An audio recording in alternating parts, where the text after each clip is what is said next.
Tadi Mbak Nana sempat nyinggung juga nih buat teman-teman yang perempuan ya. Di sini ada data Mbak Nana dan Bu Risa, ada data dari World Bank, nanti mungkin ditampilin di layar.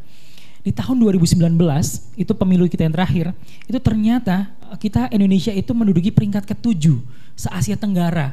Baru Asia Tenggara ini kita udah peringkat ke-7 keterwakilan perempuan di parlemen gitu. Yang jadi pertanyaan adalah, ini aku ke Bu Risa dulu ya. Bu Risa ini teman-teman pernah di KSP sebelum jadi rektor di kantor staf kepresidenan 2015 sampai 2017 benar ya, iya. 15 sampai 17, 2 tahun. Bu Risa waktu di sana pasti melihat banyak ya tokoh-tokoh politik yang perempuannya juga. Nah kira-kira kalau Bu Risa melihat waktu di zaman itu, apa sih yang menghambat mereka gitu untuk bisa terjun ke politik atau bisa menuju ke tangga kepemimpinan yang di atas gitu? Itu apa Bu Risa?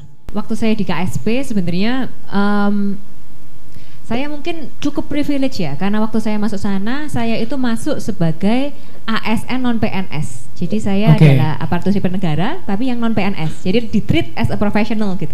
Jadi waktu saya masuk di sana, meskipun masih muda dan udah di KSP, banyak yang menurut saya ketemu saya itu sudah respect dan mereka itu enggak. Kalau kita mikir pemerintahan itu kan pasti birokrasinya tinggi ya. Betul. Tapi karena waktu itu memang kita gerbong baru, di mana waktu itu KSP kan awalnya waktu Pak Luhut naik menjadi kepala staf, itu memang dari dirubah menjadi KSP dan akhirnya banyak teman-teman muda yang masuk sekaligus.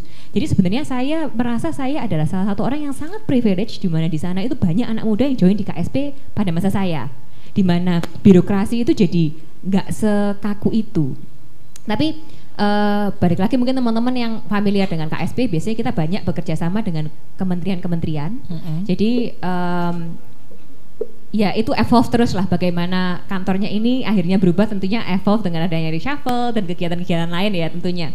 Tapi kita yang kerjasama banyak dengan kementerian yang lain, itu memang banyak sekali orang-orang yang ada di kepemimpinan ya tentunya ya, itu adalah cowok-cowok gitu. Jadi bukannya nggak ada yang cewek-cewek, tapi biasanya lebih dalam level administratif, staff, sekretaris gitu. Tapi pada saat itu adalah posisi yang cukup tinggi, hanya segelintir yang cewek gitu. Dan saya rasa salah satunya adalah birokrasi yang tinggi, juga mungkin teman-teman wanita ini kan juga pasti ada keluarga, ada tanggungan macam-macam ya. Dan ini yang akhirnya menurut saya akhirnya cewek-cewek itu jadi mikir sendiri, wah saya bisa kah? Apakah saya bisa gitu? Untuk saya mau di sana. Jadi malah nggak pede gitu ya? Jadi nggak pede sendiri juga, meskipun ada yang sangat qualified gitu. Padahal capable, cuman karena akhirnya membatasi diri sendiri karena ada banyak tanggungan yang lain gitu ya? Bener, ada banyak tanggungan yang lain, dan itu yang saya rasa di kampus-kampus di sini pun waktu saya ngajar, saya sempat ngobrol sama mahasiswa, bingung setelah kuliah ngapain karena orang tua minta untuk merit, padahal mereka mau kerja. Ini anak wanita kerja di kampus ini sekarang dia itu mengambil jurusan TI, jadi programming, sukanya programming, kepingin belajar AI, ini udah 2-3 tahun lalu, tapi bingung karena dia mau kerja tapi orang tuanya minta untuk menikah. Masih ada yang gitu juga. Jadi tuntutan dari keluarga, tuntutan dari society yang masih merasa bahwa kalau wanita tempatnya adalah di rumah, itu juga menurut saya stigma yang ada itu berarti ya? Benar. Stigma yang ada itu. Pemikiran ya society kita juga, yang terutama yang mungkin masih sepuh, yang berpikir kalau wanita-wanita itu ya lebih baik mengurus anak gitu. Itu yang akhirnya juga menurut saya masih sampai sekarang itu nggak totally hilang gitu, masih ada di society gitu. Terutama kalau kita masuk ke kota-kota kecil. Kalau untuk di parlemen di Jakarta mungkin jauh lebih open lah. Sekarang jauh menurut saya beberapa posisi pemerintahan juga ada yang wanitanya, yang wanita cukup kuat-kuat juga mulai bermunculan ya.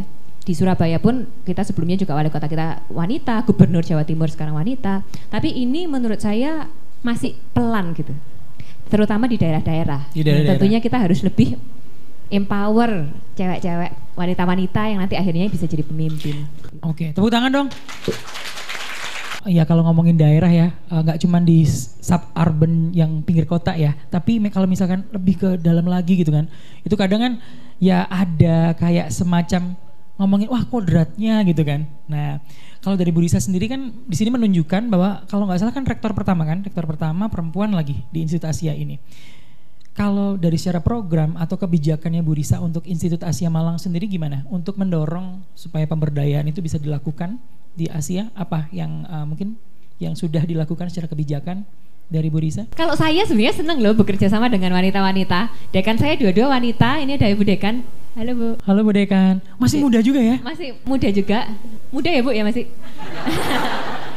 Iya, mudah-mudahan muda. Mudah-mudahan masih muda. Semua masih muda lah. Masih muda.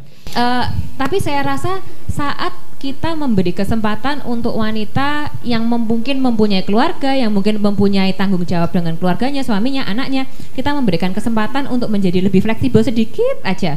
Itu menurut saya benar-benar bisa sangat memberikan empowering banget gitu.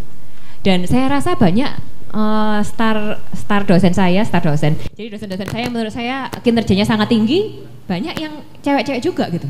Dan itu saya rasa kalau kita mau aja sebagai organisasi, sebagai komunitas, itu memberikan sebuah fleksibilitas sedikit aja, itu pasti akan jauh berdampak. Berarti memang di sini pun juga digaungkan ya, bahwa ya perempuan itu nggak boleh sampai membatasi diri gitu ya. Jadi bisa berdaya dan diberikan kesempatan juga kan sama kebijakan yang Bu Risa ambil sebagai rektor juga, memberikan kesempatan mereka ada bisa di posisi-posisi kayak seperti dekan tadi kan. Itu kan posisi-posisi yang memang manajerial yang lead gitu kan, di atas gitu. Itu bisa dapat gitu ya. Iya, dan gak hanya di level dekan aja, tapi kita juga ada dosen-dosen wanita yang waktu pandemi bingung anaknya mau diapakan. Ya akhirnya kita bolehkan untuk membawa ke sini asal tidak mengganggu pekerjaan. Kita support agar masih bisa bekerja dan mau kok. Buktinya mau, sampai rumah pun ada yang mau lebih fleksibel tapi kerjaannya selesai. Kalau memang kita bisa melakukan itu, kayak why not gitu. Kenapa kita harus membatasi hanya dengan harus hadir di tempat ini 8 jam sehari, kita kenapa harus memberikan batasan itu apabila sebenarnya kita berikan kelonggaran sedikit itu hasilnya tetap sama atau malah mungkin lebih maksimal. Lebih maksimal. Oke, keren banget, tepuk tangan dong. Mantap nih kebijakannya ya, berarti di Institut Asia. Mbak Nana menyambung dari apa jawaban dari Bu Risa, di narasi sendiri juga sama ya. Ketika Mbak Nana mendirikan narasi bersama dua rekan Mbak Nana, ada Mbak Citra dan Mbak Katarina Davi, sama-sama perempuan. Terus bahkan Mbak Nana pun selain buat komunitas narasi juga bikin women life untuk komunitas perempuannya. Kalau dari Mbak Nana sendiri melihat ini, apakah ini salah satu cara yang Mbak Nana dan rekan-rekan pendiri, co-founder itu lakukan supaya membuktikan gitu, melawan stigma-stigma di luaran sana, ya bahwa perempuan bisa kok berdaya, perempuan bisa kok jadi pemimpin hebat gitu. Iya, dan aku senang nih ada banyak cowok-cowok nih, terutama yang di depan. Yang cowok angkat tangan dong. Dengarkan baik-baik ya, cowok-cowok. Karena aku merasa setiap kali kita bicara isu perempuan, yang cowok-cowok tuh langsung nutup kuping seolah-olah isu itu bukan urusan gue. Ngaku deh, iya kan? Langsung kayak males gitu kan? Merasa kalau ngomongin perempuan itu urusan perempuan. Padahal, dan ini salah satu tantangan menurutku, kerap kali tuh perempuan bicara isu perempuan dan lakinya nggak ikut terlibat, padahal ini isu yang seharusnya dibicarakan semua. Pemahaman laki-laki atas isu-isu kesetaraan itu justru yang akan lebih menentukan bagaimana perempuan bisa berdaya maksimal dan bukan menjadi penghalang laki-laki justru. Ada banyak cowok-cowok kalau udah ngomong isu feminisme begitu ya, langsung kayak nutup diri, ini berarti mau mengambil lahan atau apa dan sebagainya. Dan akhirnya kerap kali we're preaching to the same choir, ya gak sih Mbak Risa? Percuma ngomongin hal yang sama ke perempuan-perempuan yang memang juga sudah berdaya, sudah punya pemahaman, sementara laki-lakinya ya tetap aja akan ngelihatnya itu urusan perempuan. Jadi makanya senang nih ada cowok-cowok di depan yang akan mendengarkan dengan baik soal isu perempuan. Karena terutama menurutku pemahaman dasarnya itu di Republik Plus 62 ini nih, itu tuh memang kadang salah kaprah.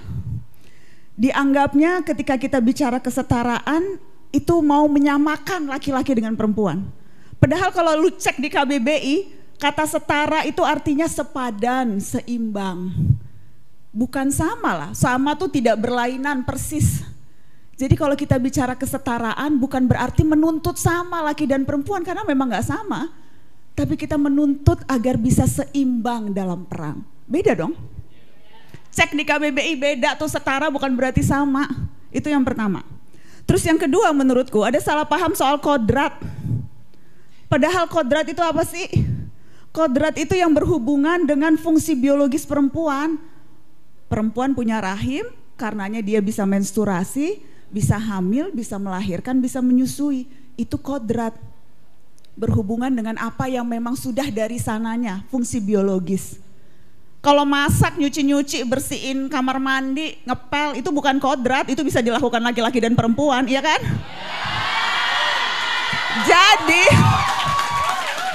Jadi kalau ada yang bilang kodrat perempuan di dapur, dari mana kodrat perempuan di dapur? Nggak ada hubungannya. Iya kan? Jadi itu pertama itu, kesetaraan bukan berarti menuntut sama. Dan kedua, kodrat itu ya benar-benar cuma itu, hamil, nyusuin, ngelahirin. Kita mau sekolah setinggi mungkin, mau jadi rektor termuda, mau jadi jurnalis meliput perang, mau jadi apapun, nggak ada hubungannya sama kekodratan kita. Jadi menurutku itu dua konsep dasar yang harus dipahami oleh semua. Yang kerap kali memang itu menyulitkan, terutama di negeri yang budaya patriarkinya masih sangat tinggi seperti yang tadi Mbak Risa sebutkan begitu ya. Jadi itu memang ada tantangan. Dan kalau kita bicara soal tantangan perempuan, ya tantangan budaya yang luar biasa berat dan hanya bisa diselesaikan lewat pendekatan struktural dan sistemik, lewat undang-undang misalnya. Yang kedua, kalau kita bicara ada di level perusahaan atau organisasi, karenanya kalau tadi Mbak Risa cerita, di sini ada sistem yang memungkinkan perempuan bisa lebih mengambil jam kerja yang fleksibel atau memungkinkan untuk juga bisa mengasuh anaknya sembari kerja. Itu kan kebijakan-kebijakan yang diambil di level organisasi yang bisa memastikan perempuan tetap bisa masuk ke dunia kerja. Dan itu yang diperlukan. Yang ketiga, tantangannya di level individu, level pribadi. Kita-kita yang kadang nggak pede, nggak ada mentor, nggak ada dukungan keluarga, nggak ada contoh, masih kurang skill. Dan itu yang bisa kita usahakan sendiri di level individu. Bukan berarti segalanya akan beres, karena sekali lagi tadi aku bilang masih ada tantangan di level organisasi. Ada perusahaan melakukan kerjanya sama, dapat gajinya lebih kecil perempuan, coba deh, nyebelin nggak? Dan itu tuh kalau ada hasil riset di Indonesia tuh juga sama, di beberapa belahan dunia begitu. Perempuan dan laki-laki melakukan pekerjaan yang sama, tapi perempuan dibayar 30% lebih rendah daripada laki-laki. Masih ada itu kenyataannya. Jadi ya masih ada problem di level organisasi, belum lagi diskriminasi. Baru pada saat kita mau ngelamar kerja aja pertanyaannya beda laki-laki sama perempuan. Cewek-cewek ditanya, kamu rencana kapan mau kawin gitu kan? Iya kan, jadi udah ada batasan-batasan dulu gitu. Kalau pas kita lagi tes promosi, yang ditanya perandai-andaian nanti kalau kamu punya anak kira-kira kamu akan menginikan yang mana? Cowok-cowok kagak pernah ditanya begituan. Jadi ya diskriminasi di level kebijakan organisasi dan perusahaan pun ada. Yang juga jadi tantangan. Belum lagi ya di level negara, undang-undang diskriminasi dan sebagainya. Termasuk jumlah perempuan yang belum sebanyak itu, kuotanya belum memenuhi kuota. Bahkan sekarang kita juga masih ramai itu kemarin soal peraturan KPU yang hitung-hitungan suaranya mengurangi jumlah caleg perempuan. Jadi itu juga masih ada tantangan. Tapi aku mau fokus bicara yang level individu. Perempuan-perempuan yang kerap kali merasa dirinya tidak cukup kuat, tidak cukup hebat, tidak cukup tegar, tidak cukup cakap, tidak cukup punya daya. Karena memang kerap kali kita perempuan seringkali tuh secara sistematis menganggap rendah diri kita sendiri. Sadar atau nggak sadar. Dan ada banyak sekali hasil penelitian yang selalu aku bagi soal hal ini. Mahasiswi kalau disuruh nebak IPK-nya berapa, hampir pasti nebaknya lebih rendah dari yang mereka dapat. Mahasiswa, kira-kira IPK lu berapa? Pasti nebaknya lebih tinggi dari yang didapat. Pede, mahasiswa lebih pede dari mahasiswi. Ngaku deh. Mahasiswi suruh nebak IPK, aduh kayaknya IPK gue kecil deh, padahal sebetulnya lebih tinggi dari yang cowok-cowok. Secara statistik perempuan lebih cerdas dari laki-laki, mohon maaf nih.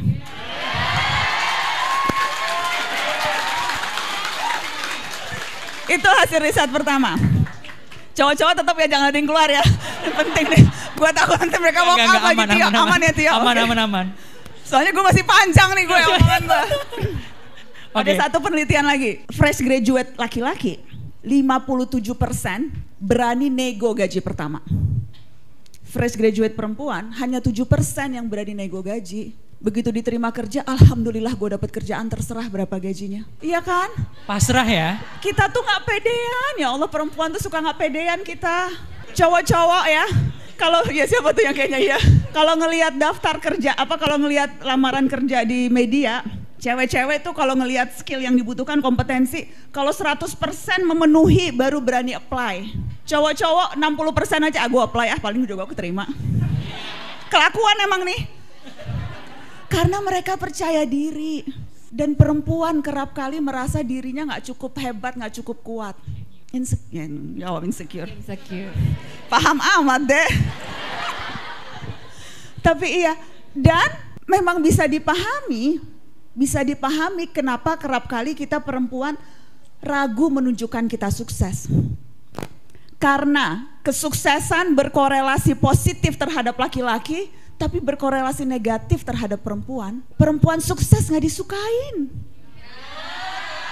Bahkan oleh sesama perempuan dijulitin kalau lu sukses. Iya kan? Pengalaman di mana pernah julitin sama perempuan nih. Jadi kita ragu nunjukin kita sukses. Karena kalau sukses pasti terus diomongin, pasti ini bitchy nih. Ya kan? Ini pasti kalau jadi bos marah-marah mulu nih, iya kan? Jadi ada persepsi-persepsi terhadap perempuan yang sukses, perempuan yang memegang jabatan, perempuan yang punya posisi, itu dinilainya negatif. Sementara kalau laki-laki dinilainya positif. Aku mau kasih tahu satu hasil survei lagi, bukan survei, jadi hasil penelitian. Jadi ada mahasiswa, sekelompok mahasiswa diberikan 2 case study, menggambarkan kisah seorang pengusaha teknologi yang sukses. Ini kisah nyata. Di 2 case study tadi namanya diganti. Yang satu Howard, yang satu Heidi. Ini orang yang sama, cuma diganti jenis kelaminnya. Kemudian kelompok mahasiswa itu disuruh menilai, kamu lebih suka mana? Lebih suka Howard atau Heidi? Kayaknya gue lebih suka Howard deh. Kayaknya orangnya punya ambisi. Kayaknya orangnya tuh akan kalau jadi pemimpin akan bisa menunjukkan kemampuan yang maksimal. Heidi, kenapa kamu gak suka? Kayaknya gak asik nih orangnya. Kayaknya dia bitchy nih, kayaknya gue gak bisa deh kerja sama ini. Mereka orang yang sama, cuma diganti nama doang. Tapi persepsi orang akan pemimpin perempuan negatif dibandingkan dengan pemimpin laki-laki. Itu kenyataannya, karenanya kita kadang-kadang ragu, malu, takut. Karena buat kita perempuan penting perasaan diterima, penting perasaan disukai, iya kan? Itu tuh deh yang bikin kita jadi gak bisa maju dan berkembang tuh, mau nyenengin semua orang kayak jualan es krim, lu kagak mungkin nyenengin semua orang. Makanya aku pengen denger nih cerita pengalaman rektor termuda perempuan menduduki, karena terutama di lingkungan akademik ya. Sejak dulu tuh dianggap lingkungan akademik tuh jauh lebih, wah harus cowok nih, yang ini apa dan sebagainya. Jadi aku membayangkan Mbak Risa, rektor termuda perempuan di lingkungan akademik yang secara kultural gitu ya, itu juga gender biasnya ada, itu juga pasti ada pengalaman-pengalaman yang bisa di-share. Tapi sekali lagi yang bisa kita lakukan secara individu adalah pede aja dulu. Kita jauh lebih kuat, lebih hebat, lebih pintar, lebih cakap, lebih tegar